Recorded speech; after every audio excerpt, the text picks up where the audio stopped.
Well, I think it is snowing in summer. There's my cheesy line. I got it out of the way. Snow I'm Feng, melting. I'm melting. I've heard it all. thank you for joining me today. This is going to be really cool. I'm excited. I'm really excited. I'm really honored. Thank you for having me. My pleasure. So you are an actress, a model, a former NFL cheerleader, and figure skater extraordinaire. It's My so weird God, to hear you say that all in one sentence, but I guess yes, I'll own it. Yeah, I do all those things. it's quite a resume. Yeah, yeah. But we're gonna get to the plum. We're gonna get to the cherry of the primo acting gig that fell into your lap that landed you on the number one watched show on Netflix. So we're definitely going to get into the meat of that.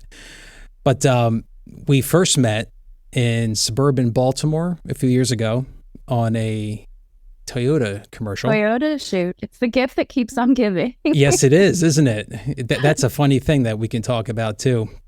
But now, at this moment, you and I are classmates. We're back in school. Actors Lab Philly, shout out. Maybe we'll get Yes, Brian Fox on the show. the Actors Lab. Yes. And I've been going for maybe I think 2 years now. Hmm. And I mean, the growth that I've seen in myself and in when I watch, my peers, how they start and how quickly they sort of come out of their shell. It's pretty incredible. Just getting back into the repetition of it really, I think, helps. But yeah, we'll get into it. We'll get into the actors lab for sure. It's like going to the gym, isn't it? Yeah, yeah. And He's a workhorse. He's a taskmaster. and it's just it's good to immerse yourself in a community of people that are, sort of like-minded as actors, and to have that weekly sort of meetup it's just a nice routine. Yeah. Hmm. I agree. I love it. It's like I said, it's the water cooler that we have been deprived of since the pandemic. Mhm. Before that we had, we got to go to the casting office and we got to see people we knew and we got to commiserate there. And the last 4 years, we haven't had that.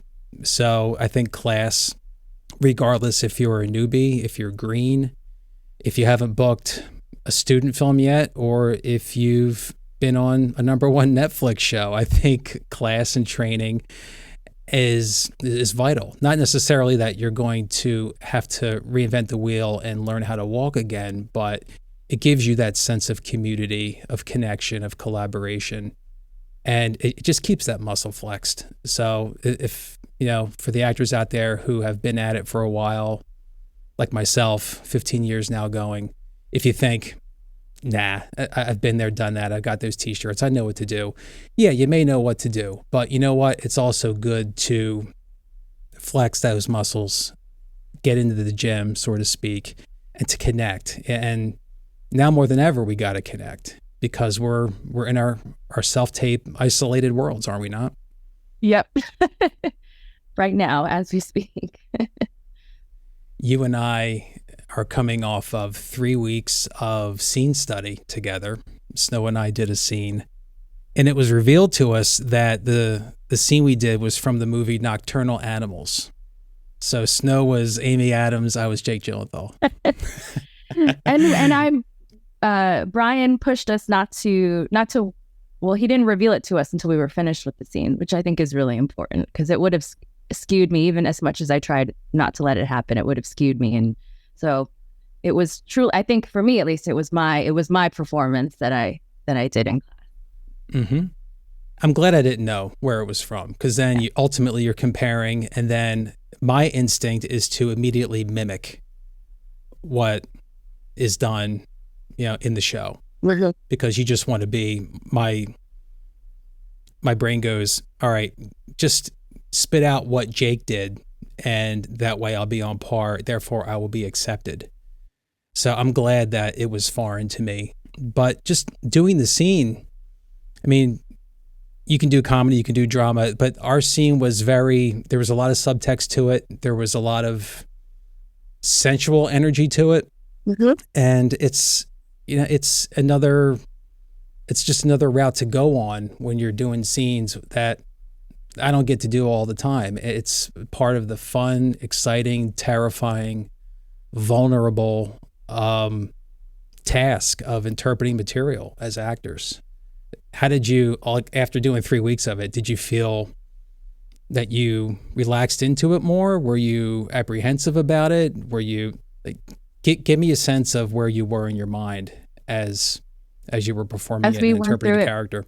Yeah.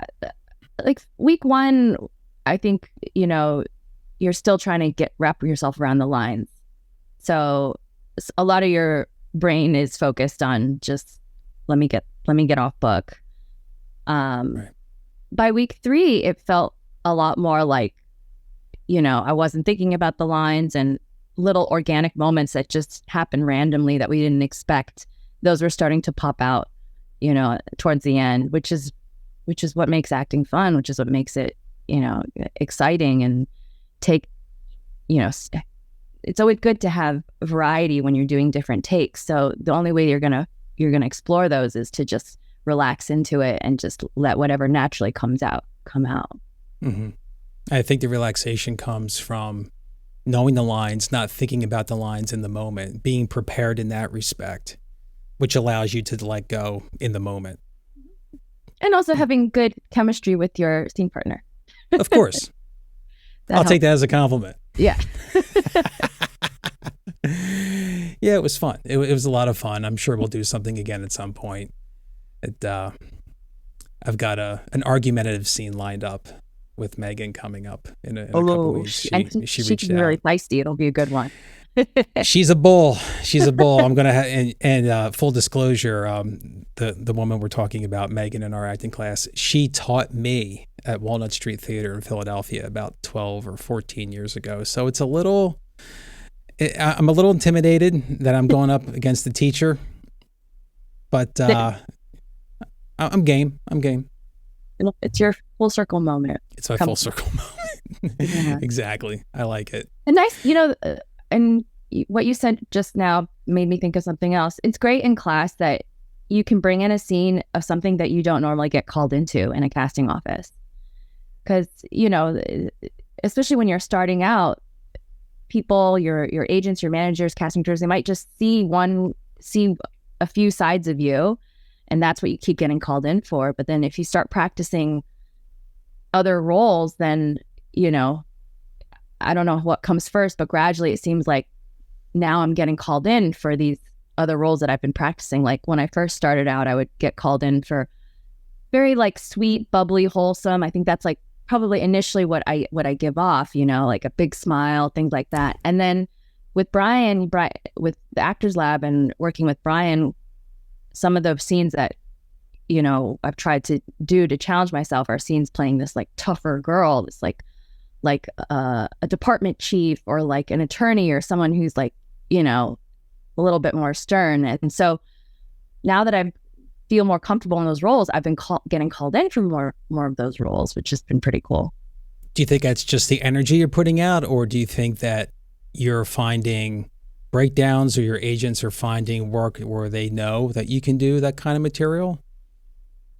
Probably a little bit of both, I guess. I do. Mm-hmm. I mean, I self-submit for sure, but maybe it's just if a casting director gives me like just a little hint of that strong character, and I can at least put out a really solid tape for it, and then their mind is like, oh, okay, let me call her in for more of that. At least I'm not a casting director, but I imagine that's hopefully what I'm trying to get with them. Oh. Of course, you have to demonstrate that at some point. You know what I mean? And I think it comes down to the old adage of just surviving and keep going in this business, because at some point something's going to come along where you may not necessarily be on the bullseye of that casting breakdown, but you could be on the periphery of it. Like when the breakdown says, for me, like, we're looking for a 45 to 55-year-old male. Yeah. Technically I'm in my 40s, but I skew younger for the time being, knock on wood, thank God. Uh-huh. But if you can take advantage of those moments where the casting director is willing to take a chance to see your audition, where you're skirting the breakdown in terms of type, but if you can just get yourself on tape and get those auditions, to me, that's the win. Yeah. I mean, granted, you may not book the gig, but if you demonstrate that you can do that particular role and you can interpret it in a way that's perfectly fine, that goes in the casting director's memory bank. Yeah. Like granted, the performance, a few strong choices, a laugh or something. I feel like that. I think those little things those little wins are actually, they go far. So. Absolutely. Like you may not be the right age. You could be an inch or two shorter or taller. But if you bring it and if you do it your way, I'm confident that your agents and casting will go, okay, you can bring it. And that's going to get logged away. And that's their job. It's their job to know how professional you are, how talented you are, and what you can bring to a table. And thank God that hopefully, I assume casting directors are still thinking a little bit outside the box, for their choices and what they're presenting to clients. And it's not necessarily just cookie cutter, because that's how we grow. That's how we expand. And that's how we get, opportunities that seem extraordinary, right? For sure. So you had, I would guess, a circuitous route into this acting world. Like you didn't start off with it right off the bat. You tried nursing, you tried other endeavors. Like take me back to, I guess, when you're out of school and you're just blooming as a woman and you're going out into the world. Like what were you doing? What was your mindset at the time? What were your goals? So kind of starting from the beginning, my whole life, I had always focused on I had equal focus on both science and art. Even when I was in grade school and high school, I did well academically, but I also was a figure skater. I did theater. And I think a lot of actors that I know now kind of started out in high school or college theater. And I think what could have happened was I could have just, as I got through college into grad school, I could have just naturally let the other side of it fade away, but I never actually let it go. I just always felt like I needed to have something creative, even while I was pursuing, my undergrad and my graduate degree. And some of that is cultural. Some of that is how I was raised. I'm a Asian American. I have very high achieving expectations for growing up. So, so I always my parents always wanted me to be a doctor. And so in that sense, I kind of failed, but it's not like that anymore for sure. So yeah, I was basically trying to decide between medical school and something else. And then I found out that there's this physician assistant career, 2 years of grad school, and then after your undergrad, and then you're done. So I think I like that because I thought, okay, well, I can be done with school much earlier than if I chose to be a doctor, and then I can be free to do whatever it is I want to keep doing. And I had also, at some point, I had done a little bit of pageants and modeling. This was in between college and grad school. I did a few pageants. I don't consider myself a pageant girl, but I did have some experience in it. And that sort of gave me more confidence. It also gave me that maybe you get this too, the performer's high, where you're just on stage and you feel the energy and that stuff hooks you for life. I feel like it's a drug, isn't it? Yeah, it really is. But even at that point, I never thought I was going to be an actor. It's still that's why when you, at the very top, when you were introducing me and saying all my titles, I'm I don't even know how it ended up to be that many. It just happened one at a time. One led to the other. So it was this goal while I was in graduate school to be some sort of professional cheerleader. When I say professional cheerleader, I mean, we don't actually do stunt cheerleading. It's more dancing for professional sports teams. Mm-hmm. And even then, there were several failures before I finally made a team. Getting cut on the first day of auditions, just walking out feeling embarrassed that you couldn't even get the first few 8 counts of choreography. A lot of growth in those years. But somehow I ended up in PA school in Philadelphia, where we have the Philadelphia Eagles, mm-hmm. and it was just a good fit with the team there. And so here I am graduating from PA school, starting out my professional career as a physician assistant, and at the same time, I just made the Philadelphia Eagles cheerleading squad. Wow. And quite an accomplishment for both. Yeah. Yeah. And I was juggling both. I was full-time physician assistant at the time. Now I'm part-time, so the balance is a lot easier. But it was a lot. And the cheerleading too, they say it's a part-time job, but at times it can feel like a full-time job for sure.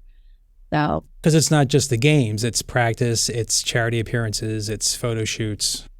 Mm-hmm. Camps for kids, like all sorts of things. Yeah. Mm-hmm. But that was really good, again, for confidence, for public speaking, for showmanship. I wasn't the strongest dancer as far as like dance skill, because that's not my background. I'm a figure skater, which has overlap with dance, but it's not dance. So, I struggled the first few years just doing basic choreography. I knew that dancing was never going to be my strong point, but what I also learned was I can still have good showmanship, and nobody will notice that my dance skills are not as on par. And some of that translates to acting. Sometimes I feel like in a tape, you might make a choice that kind of fools the person watching into thinking you're a better actor than you really are. When in doubt, just take a pause. Yeah. Squint your eyes and take a pause and, oh, wow, they're so good. Just take a breath. There's something about taking that breath, that space, that beat that I'm still learning how to do. But when it's funny, you said, distracting people with, subpar or, marginal dance skills. I guess when it comes to being a cheerleader, thank God you have the pom-poms, right? Yeah. Just wave them in the air and smile. Yeah. And smile. Never stop smiling, wave the pom-poms, and no one's looking at your feet, right? Exactly. Just a quick aside, my one cheerleader story. The first big movie I ever got cast on as a principal was the movie How Do You Know? They filmed it in Philly in 2010. It starred Jack Nicholson, Owen Wilson, Reese Witherspoon, and Paul Rudd. I remember this movie, yeah. Do you remember that one? Yeah. We were at Drexel University, and we were in a tent in a parking lot, and I was there for a fitting, so I left work. I'm there for the fitting, and there in the tent with me is the Philadelphia Eagles cheerleading squad. And I'm sitting there with a couple guys, 2-3 guys, and we're guys being guys, and we finally figure out that it's the Eagle cheerleaders. And we're like, wow, look at this. Blonde, blonde, blonde, blonde, brunette, redhead, blonde, blonde. And we were just, kids in a candy store. But they were there actually to be cast as groupies for a scene with Owen Wilson.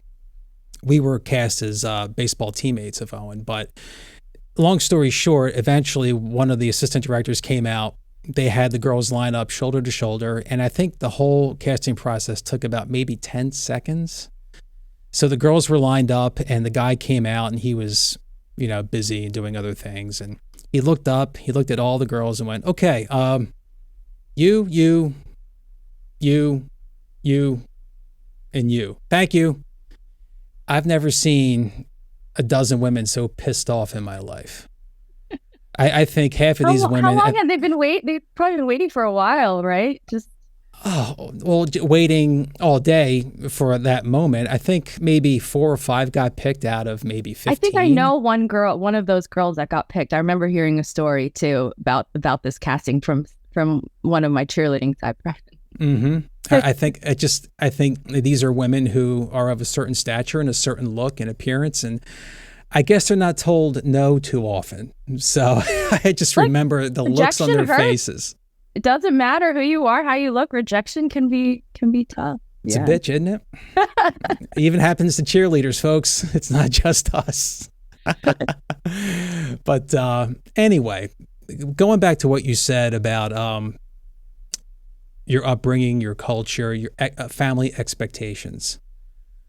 Your parents, your family had expectations for you to be a doctor, to be in the medical field. You knew at some point that wasn't quite what was, you know, striking your fancy. It wasn't, you knew what deep down it wasn't a passion. My question is, was there tension among your family once they realized, hey, I don't think this is in the cards for me? How did they take it in terms of you wanting to go into the other direction? I think in the early years, in the very beginning, when the decision was not 100% cemented for me, I think there was more tension for sure. And then I think as I got older and I started to sort of prove to them that, hey, this can work. You know, I'm working full time, I'm supporting myself, and I'm still doing what I love. So the more I could show them that, the more they started to accept it. And it was gradual. And then eventually, you know, my mom would like bring my calendar, my Eagles cheerleader calendar cover to work and just, you know, just be like, look, everyone, this is my daughter. And like now it's gone from acceptance to there's some like pride, and there's some like, I can tell that, you know, in some way she's proud of me. She shows it in her own way. So, but it took a while. It took a while for sure. That makes me feel good too, because I have a same parallel story. I worked at the electronic retailer QVC for 11 years out of college, and that was the safe thing to do. I took the job because there were cameras in the building. There were sets in the building, but I wasn't in front of those cameras. I wasn't even on the sets. I was in a cubicle, just, you know, killing time. So go ahead. I was going to ask you if you were doing that, and then you've been acting for about 15 years, like at what point in the acting career were you able to sort of move on? Like let it go? Yeah. Well, I was starting to burn the candle at both ends in my office job for about 2 years. I booked the How Do You Know movie while I was working at QVC. So like literally I got the call from casting and they said, Paul, you're in. And like, you're going to be a featured background guy, possibly an upgrade. And don't turn this down. You're going to need 7 days off. We need you for 7 days. So like I'm in an office, I'm green as an actor. And like I have 1 day to ask for a week off with no warning in an office. And I think the only reason why it worked was because I was working in what they called creative services. Basically, it was the in-house art department at QVC. And these were creative, artistic individuals. They weren't accountants. They weren't bean counters. They got it. They knew it. They knew what I was trying to do. So if I was working in accounting, I don't know if it would have flown. But long story short, I was able to get the time off. I went on set, I did the work. Long story short, I asked for a week off. I was back at work 4 days later because on the third day I got upgraded. Only because Dominic Lombardozzi from The Wire, I was in a scene next to him. He couldn't remember his line when the camera went by. So he started to ad-lib with me. And I was green. I didn't know any better. So I just started to ad-lib with him. And I know it's somewhat frowned upon for background actors to suddenly start speaking in a scene. But I spoke and no one gave a shit. So we did the scene 2-3 times and I'm getting these side-eye looks from people, from other actors, like, what are you doing? I'm like, I'm answering a question from the actor. What are you doing? But we finished the takes and one of the PAs came up to me and said, congratulations, you're the drunk teammate. Wow. I'm like, okay, great. So next thing I know, I'm filling out a SAG principal contract and I'm in the offices doing paperwork. And then they're like, all right, you're released. Thank you. Start work, finish. Like, what does that mean? It means I was done. It means I went from making $100 and change a day to $800 that day for principal, and you can't go back. And we're not going to use you in anything else, so you're done. Goodbye. And I remember leaving the office, the production office, which was on Broad Street in Center City, Philadelphia. I remember standing on the sidewalk, just looking lost, like I just got kicked out of the circus. And I would have given my money back just to go back and play for a few more days. That's when I realized that I loved this and I wanted more of it. That was your hook. That was my hook. I didn't stop smiling when I was on set. It had nothing to do with the pretty girls. It was just being on set, being around the cameras. Like, there's Owen Wilson, there's Reese Witherspoon. oh my God, there's James L. Brooks. And like, oh my God, this is what I've always fantasized. This is what I've dreamed of. And for a few precious days, I was there. And I didn't care that we were there 11, 12 hours. I was not tired. I was wired. I didn't sleep for 3 days when that was happening. So that's how I knew. And to answer your question completely, I was doing an industrial in Philly one day, and Diane Heary of Heary Loftus Casting called me and said, Paul, we want you to be Bradley Cooper's stand-in for Limitless. Can you do it? And I went, oh my God. It's 3.5 months of work. I need to know right now. Now, again, I still have a full-time job. Oh my God. I went, Diane, I can't do it. But that's solid work. I'm sorry. All right, fine, bye. Click.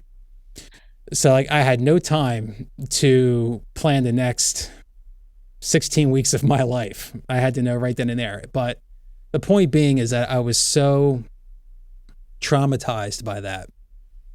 I went home that night and I had an epiphany. And the epiphany was, stop saying no to work you love to protect work that you hate. I whipped out my iPhone, I typed my resignation letter to QVC, and 3 days later I quit.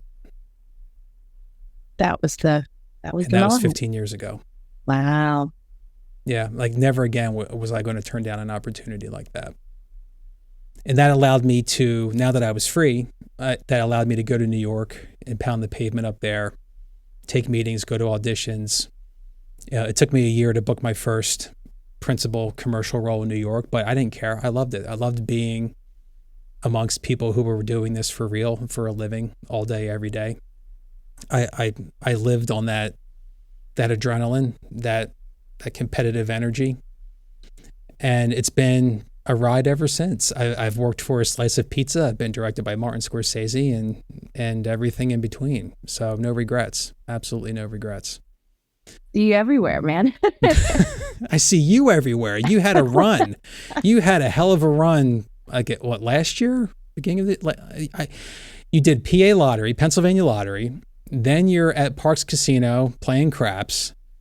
And I remember seeing you on TV. And then Dietz and Watson, but you were totally unrecognizable as a mummy. Shame on them for casting you as a mummy.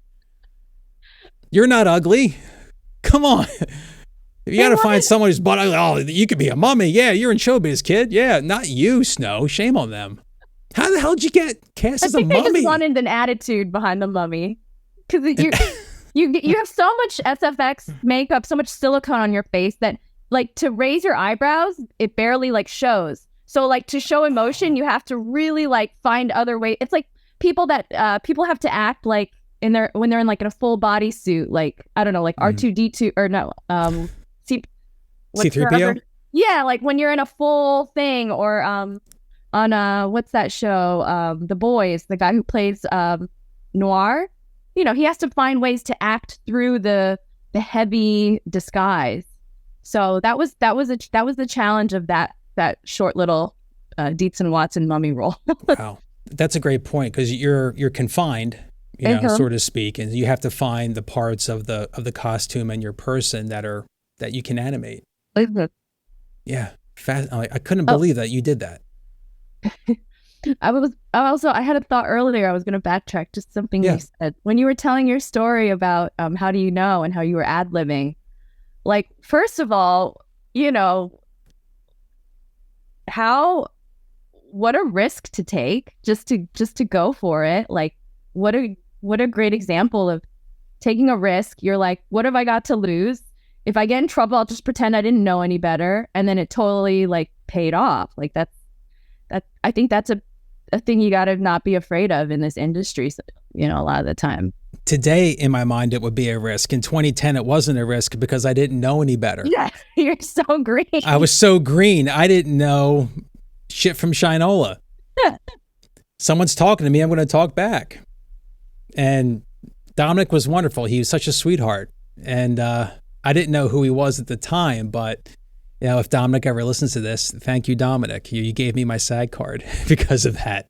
And maybe if you knew who he was, it would make you even more like, maybe that's why that also was why it came out, was because you're like, oh, I'm just going to chill with this cool dude on set. Yeah. I just remember him going, you know, man, it ain't easy. And he had one line. He had one blessed line to blurt out. But remember it. It was like hour 11, hour 12. It was they were the hottest days of the summer. It was like August of 2010. They were like upper 90-degree days. We were filming in the armory at Drexel University, and it was hermetically sealed because it had to be a pseudo soundstage. And never, when we weren't filming, they would turn on this half-ass air conditioning system that would pump into the sets. But when we were filming, they were off.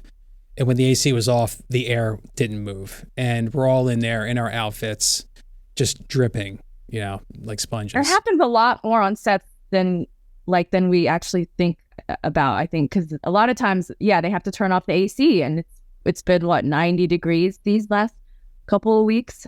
So. Yeah, for sure. Feels like hundreds. Yeah. No, so I get it. But again, like, you're in an environment like that where it's physically uncomfortable, but I was so happy to be there that it could have been snowing on the set. It could have been raining. It could have been 150. I didn't care. I was just, for once in my life, it was seeping into my bones that, oh my God, you're doing something you want to do. No one's being forced to be here. You know, there are a lot of people who would want to be standing here right now, and it's you. Yeah, you got the gig. A lot of people applied for the gig. You got the gig. You're good enough. And I think it's important to feel that in those moments. Yeah, because it's those moments that can carry you through the valleys. You know, when there are no peaks, where there are no work, when you're auditioning but you're not getting anything, you're not getting any feedback. You know, you got to soak up the positive memories. Yeah. But yeah, you had a run. I mean, isn't it wonderful to have a run because you feel like, oh my God, everything I touch turns to gold. I'm great. I'm on fire. I'm going to be doing this for a long time. Sometimes there's a big lapse between when you filmed it and when it starts running. So you're already like in a cool down phase. And then all of a sudden, all your stuff comes out at the same time. And then you're like, then it feels like the run. You know, there's like the little down before it goes back up again. Oh, of course. Like you have these lulls, and then all of a sudden, like you can't see straight. Yeah. And then everything comes out, and they're going, where do you find the time to do all this? Everyone goes, oh my God, you're so booked and busy. I'm like, it just looks, everyone always looks like they're booked and busier than you. That's how it always looks.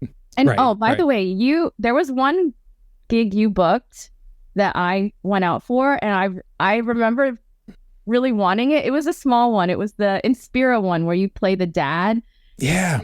Planning game planning, like a football coach. Yeah. I mean, you fit that role. Like, it totally makes sense why they cast you. But I remember filming that and then seeing you. I'm like, oh man, he got it. That was a workout.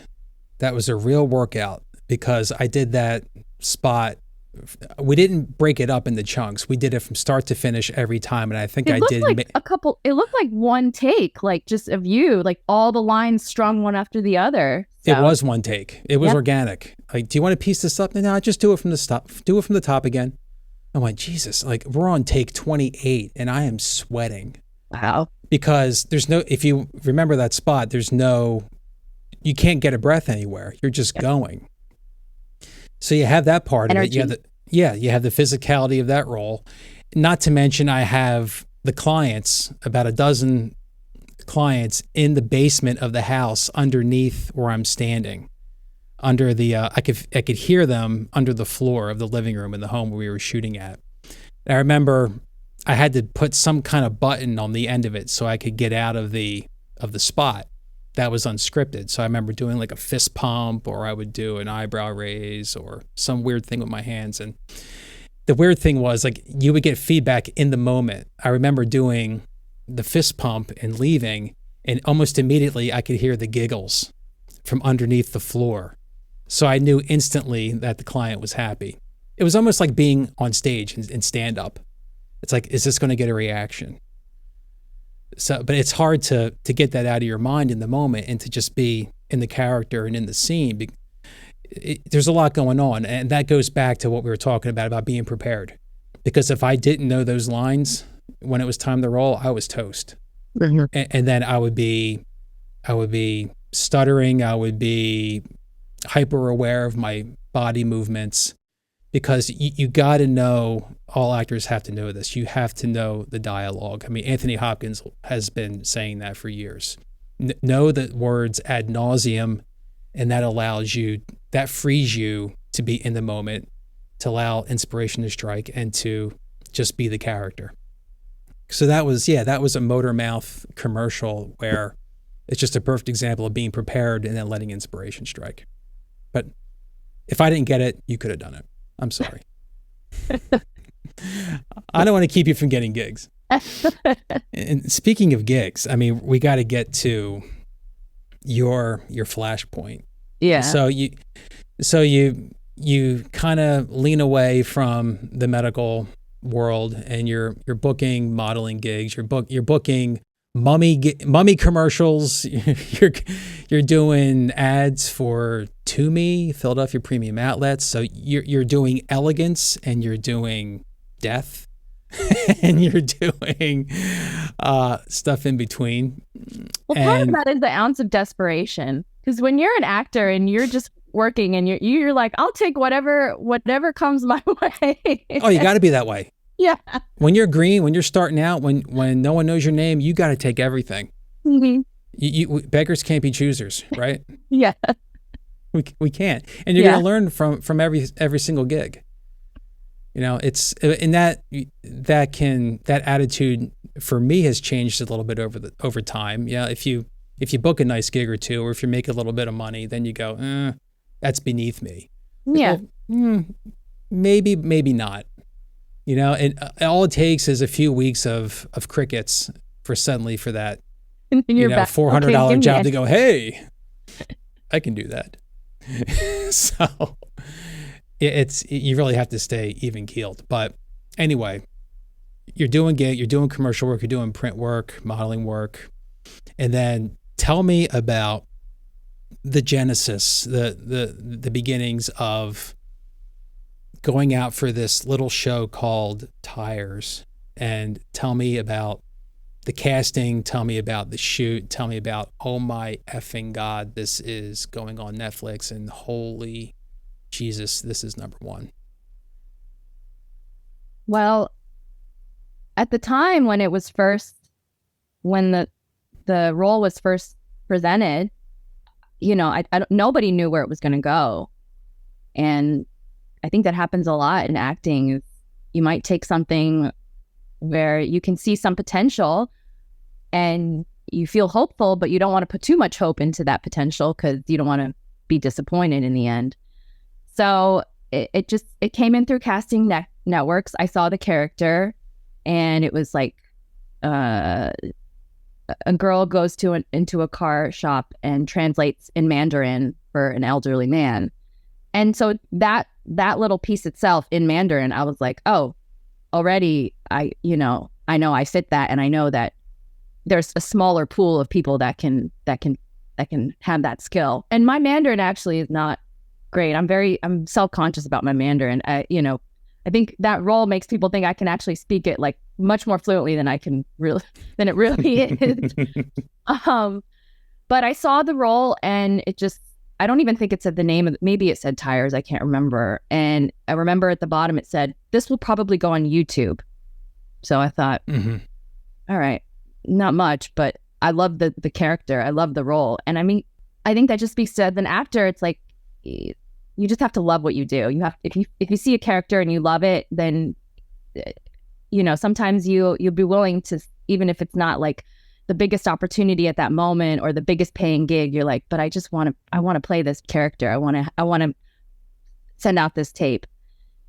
So I sent it to my agent, and then I got the request for it. But I remember having so much fun with the short little script that they sent me. And then it wasn't until after I got the role I think Jason called me. You know when you get that phone number, when your phone and the caller ID goes like Huey Loftus, you're like, what? Your blood pressure goes up, the heart rate goes up instantly. Yeah, it's not often that they call you directly. And so he's like, oh, just want to check your availability. And I could hear Diane in the background, like talking to Jason. I'm like, oh my goodness, freaking out. And then it wasn't until after I booked it that they told me the two big names attached to the show were Shane Gillis and John McKeever.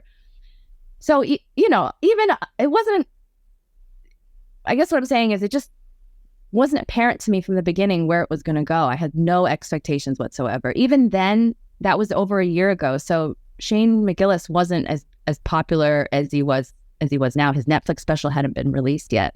Mm-hmm. But I remember thinking to myself, okay, these guys have a solid YouTube following. And so maybe it goes on YouTube and somebody sees it because it's attached to him and they might say, oh, who's that girl? Maybe in a better case scenario, a streamer picks it up, you know, Hulu, Amazon.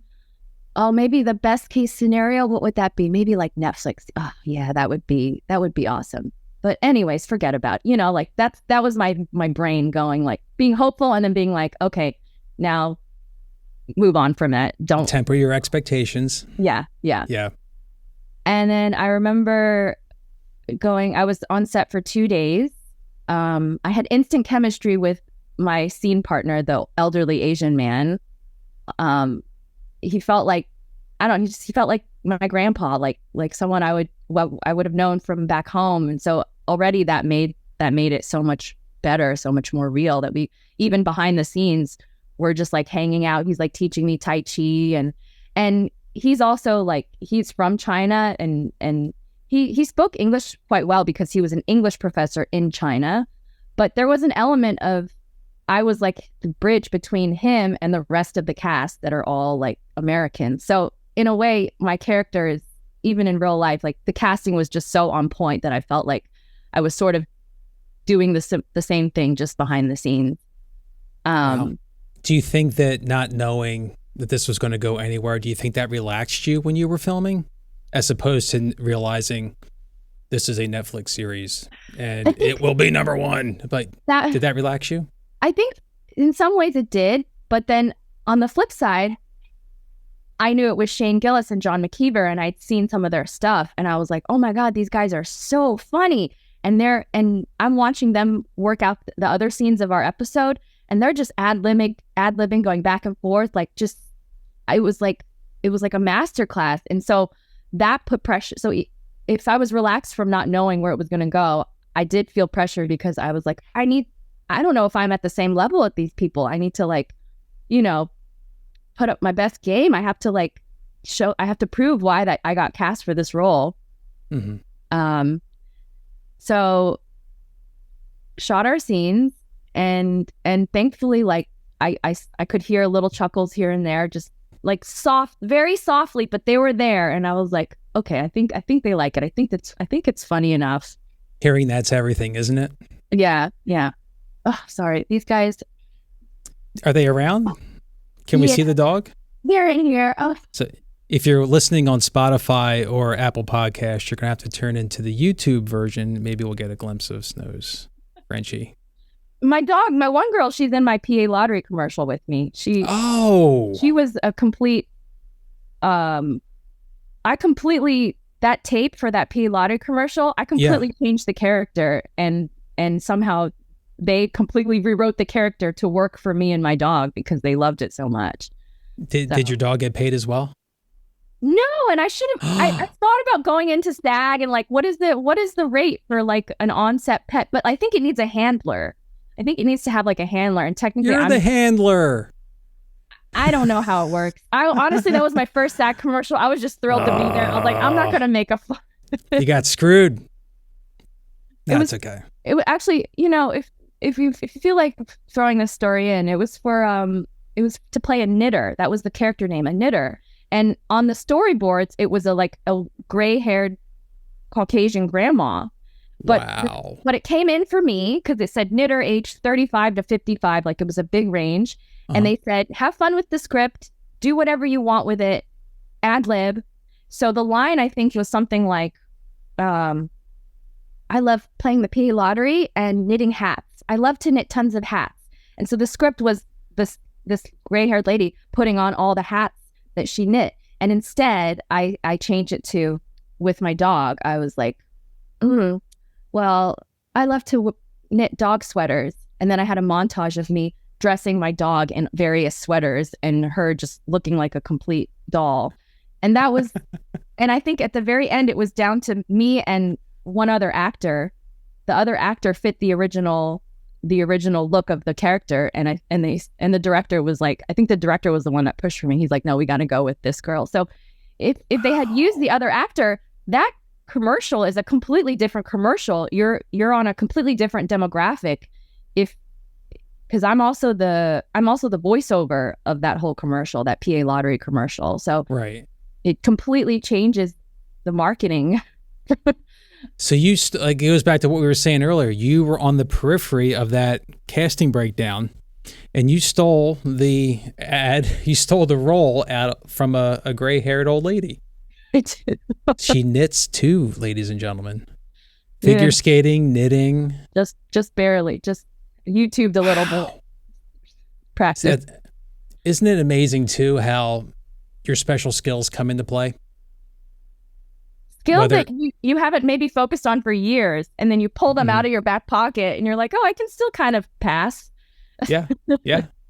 I wouldn't call it a skill, but I like to golf. I've been golfing for 30 years, and it got me a gig where I'm trying to hit golf shots in front of the number one golfer in the world. So you talk about humble pie. Be careful, folks. Your special skills can take you places. They really can. It separates you from the field. It distinguishes you. So I heard when I first started, learn a new special skill every year. Learn at least one. Mm-hmm. Whether it's firearms handling, whether it's horseback riding, juggling, whatever. Because you just never know. Or you can do it the Bryan Cranston way. He told a story in his memoir about, here's a commercial where I have to rappel off a rock face. He didn't know how to do it, but he said to casting, can you do this? And he went, yeah. And then like that weekend, he found someone to train him. Yeah, he found a trainer that weekend to say, teach me how to do this. And he got the gig. So that just goes to show you, if you don't know how to do it, find out how to do it fast. And it just speaks to the passion for the work. Unreal. Okay. So going back to tires. Yes. So we have to get to the point where you realized, holy shit, this is not going to just be on YouTube. After you film it, you have that high from being on set for 2 days.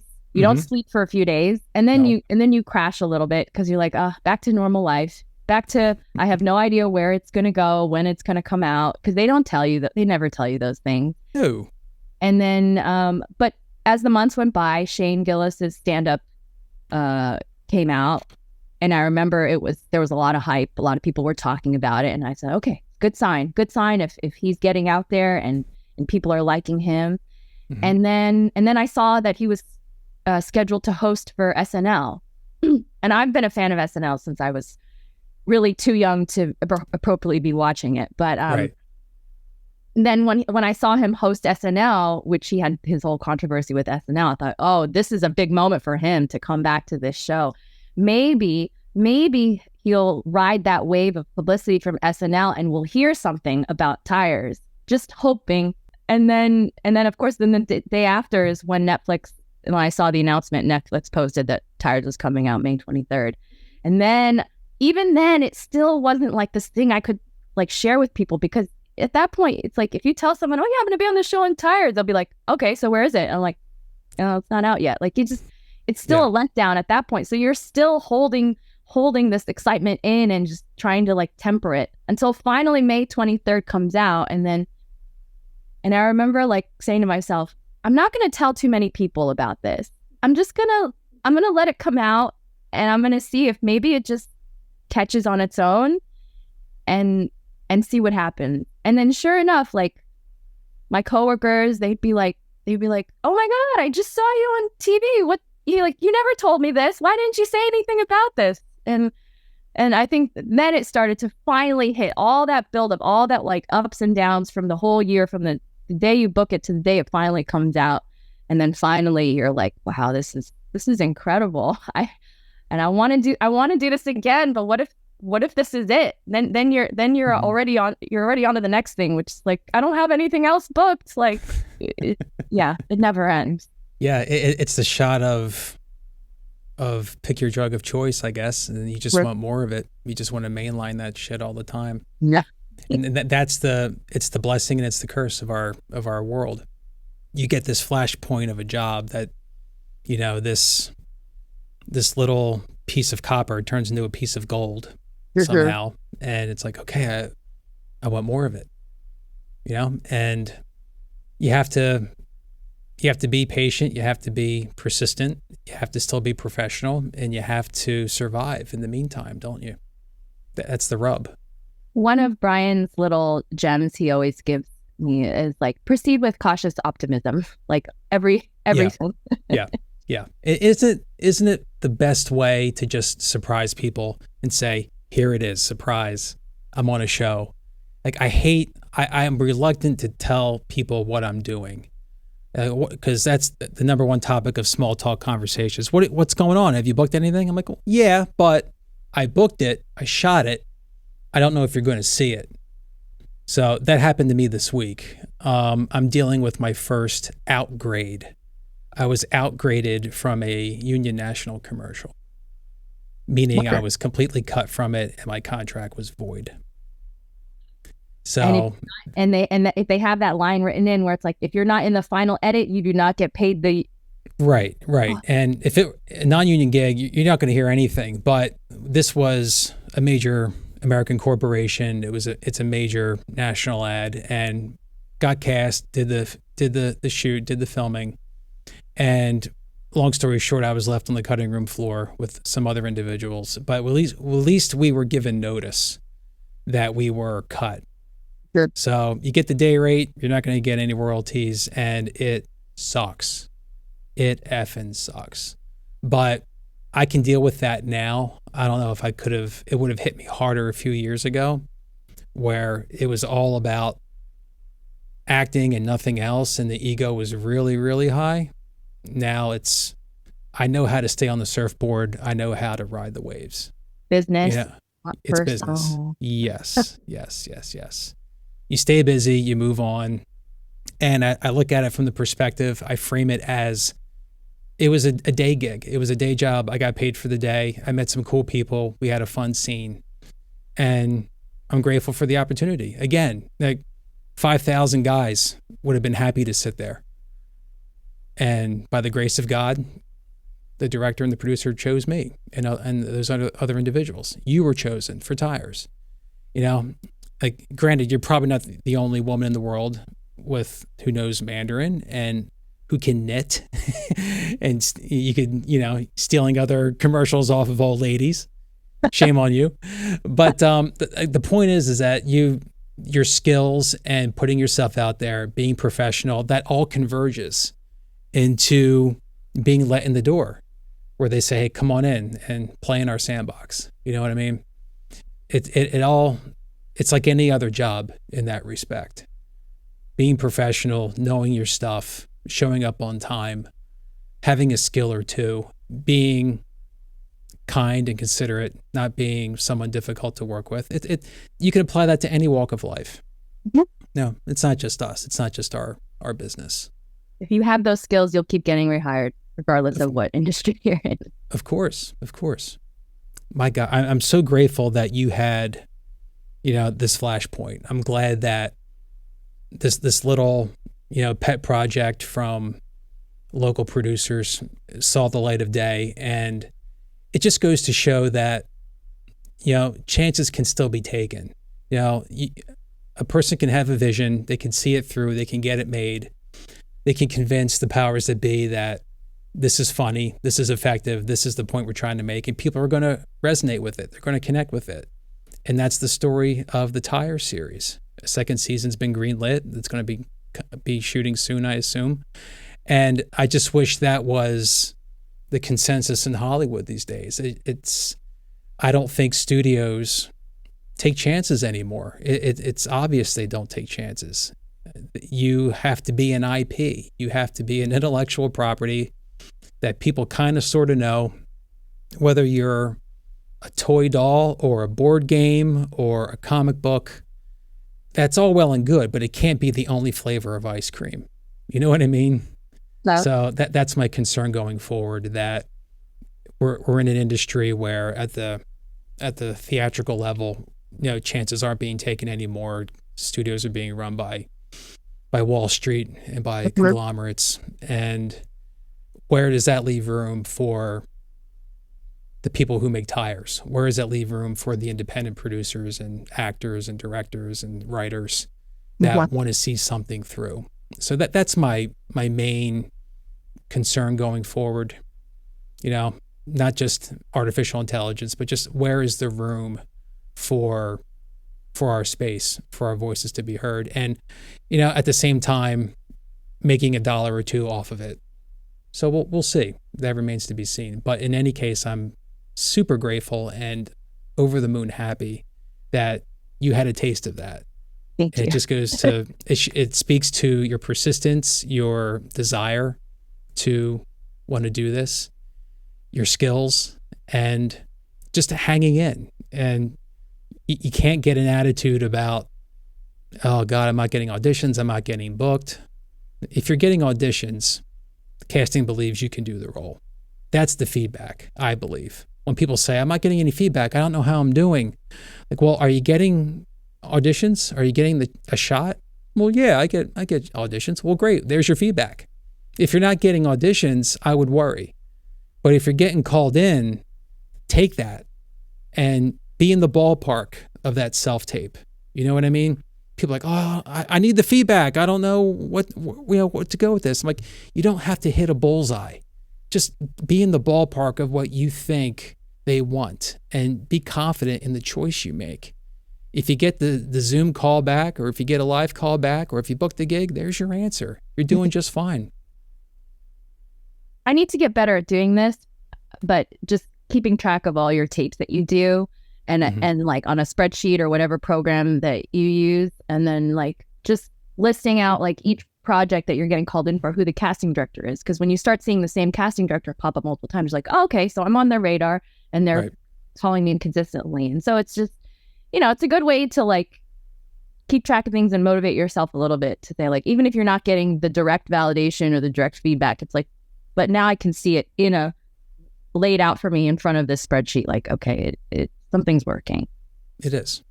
Again, if you're getting called in, casting's not going to waste their time if they think you can't do it. I get a new casting director that I've never seen before that is calling me in. I'm like, oh, here's my chance. Exactly. Embrace those opportunities, right? Yeah, I get excited for that. Even without any hope of booking the role, but just knowing this is a brand new casting director, and I'll look them up and I'll see what kind of stuff they've done. I'm like, ooh, that's some cool projects they've worked on. Okay. It's a new casting director. It's a new opportunity to make an impression, and you get to act that day. Mm-hmm. You get to audition that day. You get to do your job that day. That's a win. That's success. Really, I mean, it's booking the job, being on set, being around the other actors and the props and the lights. That's the cherry on top of the sundae. But I've convinced myself, when you get the audition, you're practicing your craft, you're working that day. That's the job. And even filming a tape, but all by myself, times when I don't even have a reader and I'm my own reader, like I record myself and I play it back to myself and I'm just literally in my own little world, I think to myself, I'm like a kid. I'm playing make-believe in my own little room, in my own little corner. And I'm like, this is crazy. This is like my job that I'm getting paid to do this. So yeah, I'm excited to do it. Just when I look at it that way, I'm like, yeah. Well, the old joke, the old adage is, the acting is free. They pay you to wait. Yeah. The acting is free for me. I live for life between action and cut. That's not work. That's the secret. That's the whole reason why I put up with the shit we put up with. The acting, the actual work isn't work at all. That's life, that's joy, that's satisfaction, that's fulfillment.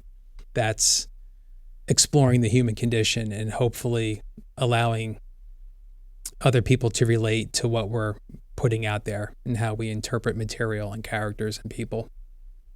That's the joy. But I do appreciate your time today. And, you've been doing so much, and it's been a pleasure to get to know you again and to be in class.